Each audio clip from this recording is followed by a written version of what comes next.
Okay, so let's start off with the polyline.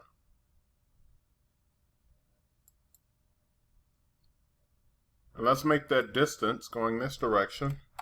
Make sure that your ortho is turned on. 151.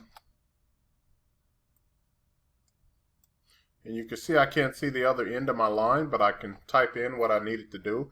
I know that it's going 52 down, so I'm just going to type 0, negative 52, enter.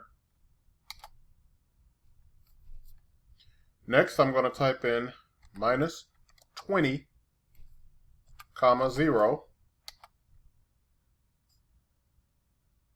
Then I'll type in 0, 32.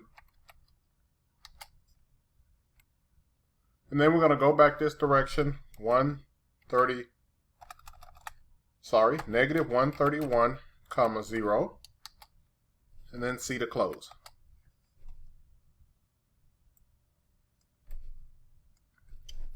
Okay, next I'll go ahead and create a rectangle.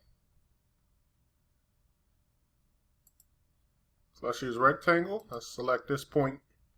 And the other coordinates for this one should be 20, 52. All right, let's go ahead and create these angled shapes that's on here. Let's create a line that goes across a distance of 50. And then I'm going to create another line from this midpoint going up a distance of 20.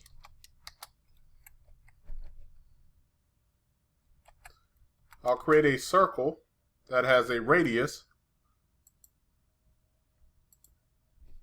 of 15.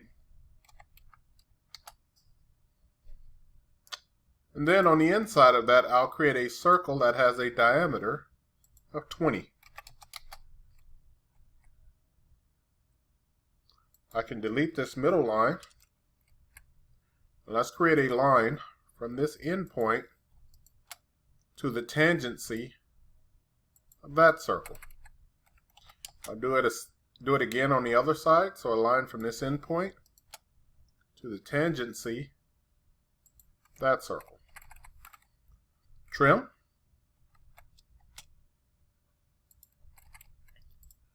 And then highlight this and use the join command. Okay, next let's go ahead and create our other shape. We can start off on this one with a polyline. Let's go down a distance of 30. To the left, a distance of 44.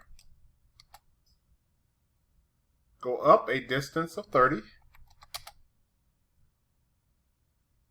And then we're going to choose the arc and then close.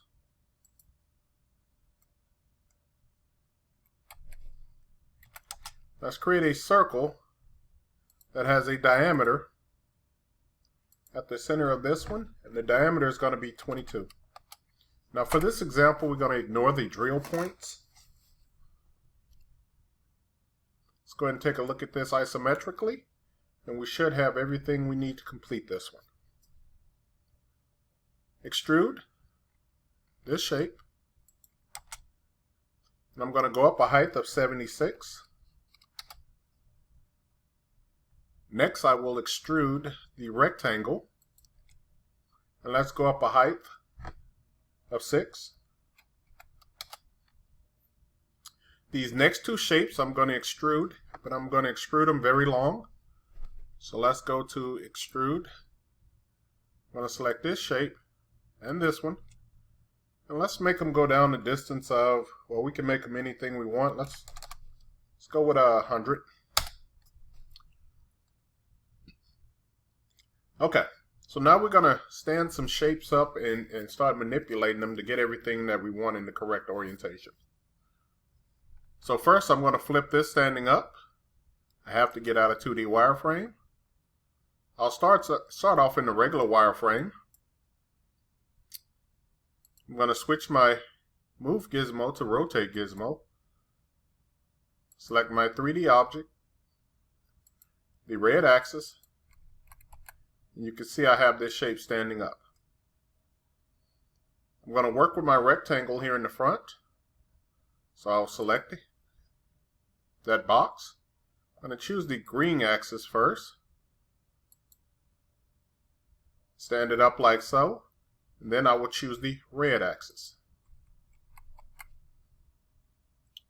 Move this rectangle. And I'm going to move this back midpoint to that midpoint on my shape.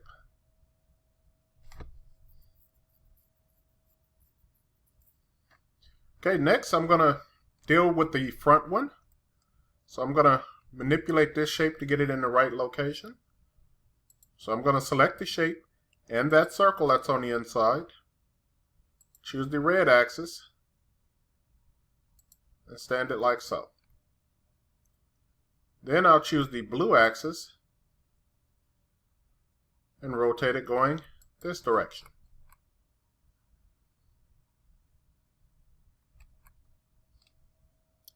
I'll switch over to shades of gray just to make sure that I have it in the right orientation.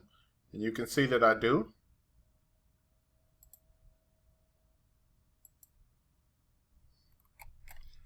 Let's go ahead and move that shape and that circle from the front midpoint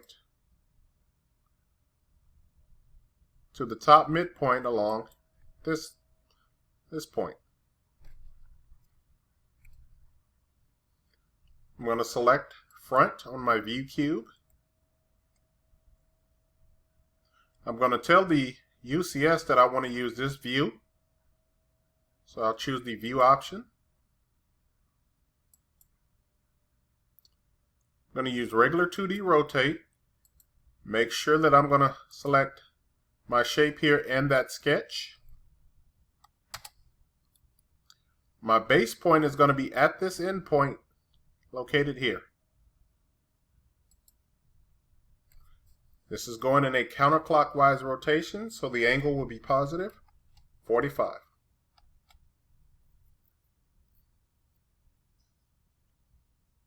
I'm going to switch back to the world coordinate system. And I'll click on the top of this one. Switch back to shades of gray. Then I will slice this shape that's going through my main object. So I'll use slice. I want to cut this object. It's going to be parallel to the XY. And then I'm going to select this endpoint as my slice point. Once again, I like to keep both sides. So I hit enter to that button. And then I will go ahead and delete this part.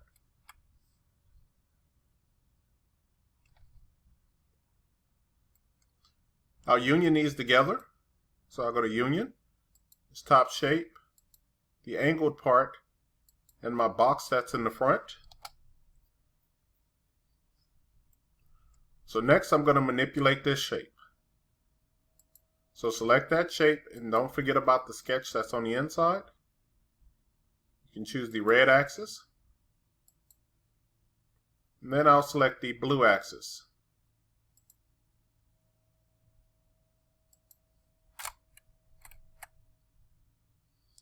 I'll move this into position.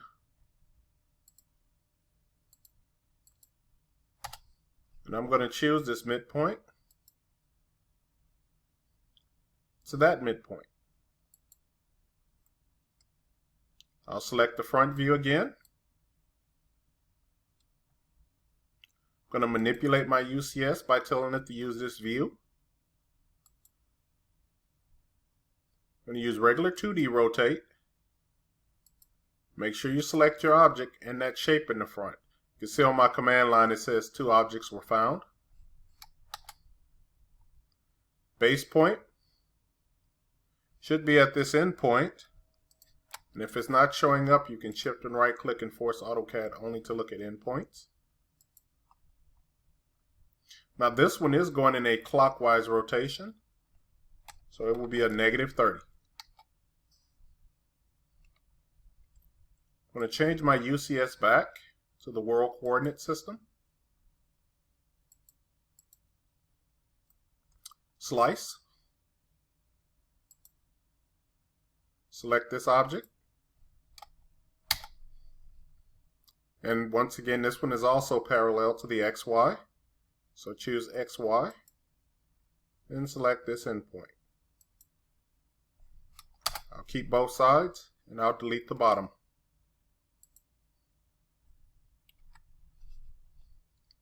Union these together.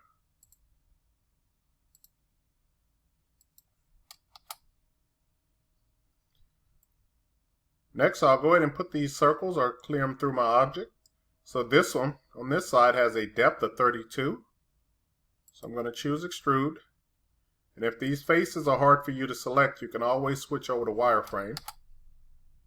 I'm just going to send this one going this direction, a distance of 32.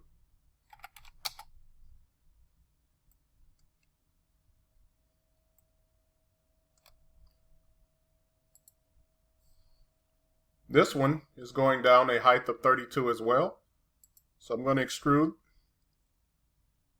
And you can see that this one is giving me a little trouble to select.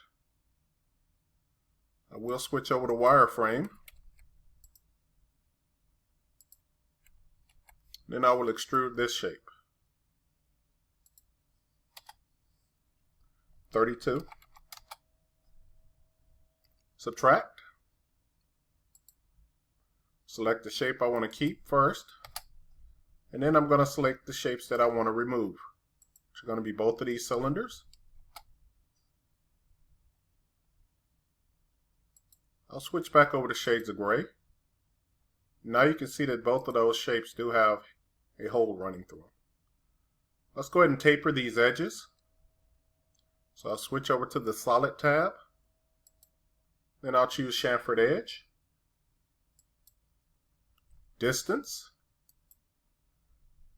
10 is my first distance and 10 is also my second distance. The edges that I'm going to select is this edge and this one.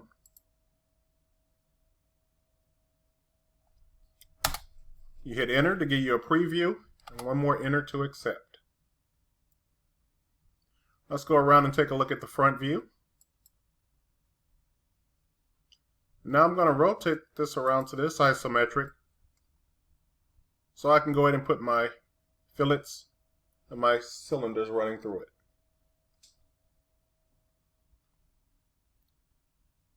Choose fillet edge, radius 14, select this edge, rotate around to the other side and fillet that edge. Enter to give you a preview and one more enter to accept.